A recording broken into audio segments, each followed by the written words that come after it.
বাংলার পরিযায়ী শ্রমিকরা বাইরের রাজ্যে অত্যাচারে জর্জরিত। বাংলা ভাষা বললেই হয়ে যাচ্ছে বাংলাদেশি। আজ তারই বিরুদ্ধে বারুইপুর পদ্মপুকুর থেকে রবীন্দ্র ভবন পর্যন্ত তৃণমূলের পথসভা।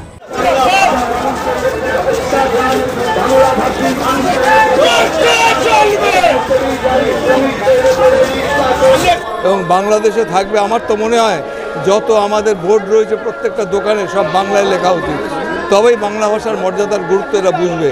সব ইংরেজিতে লেখা হবে, হিন্দিতে লেখা হবে, চলবে না। আমাদের বাংলা ভাষা আমাদের মুখ্য ভাষা, বাঙালিদের এখানে বাংলায় কথা বলতে হবে।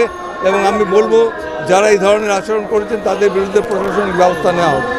এই পথসভায় উপস্থিত ছিলেন পশ্চিমবঙ্গ বিধানসভার অধ্যক্ষ বিমান বন্দ্যোপাধ্যায়, বারুইপুর পৌরসভার উপপৌর প্রধান গৌতম দাস, জেলা পরিষদের মৎস্য দপ্তরের কর্মাধ্যক্ষ জয়ন্ত ভদ্র ও প্রতিটি ওয়ার্ডের কাউন্সিলর সহ কয়েক হাজার তৃণমূল কংগ্রেসের কর্মীরা।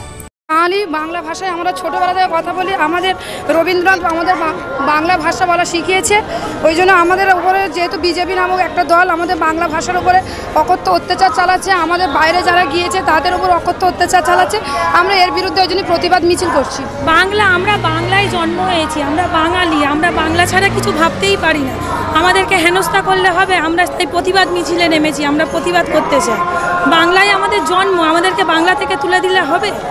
যেখান থেকে গাজুয়ারি পেয়েছে আমাদেরকে যা ইচ্ছা তাই করবে। আমরা প্রতিবাদ মিছিলে নেমেছি, আমরা পুরো বারুইপুর নেমেছি প্রতিবাদ মিছিল।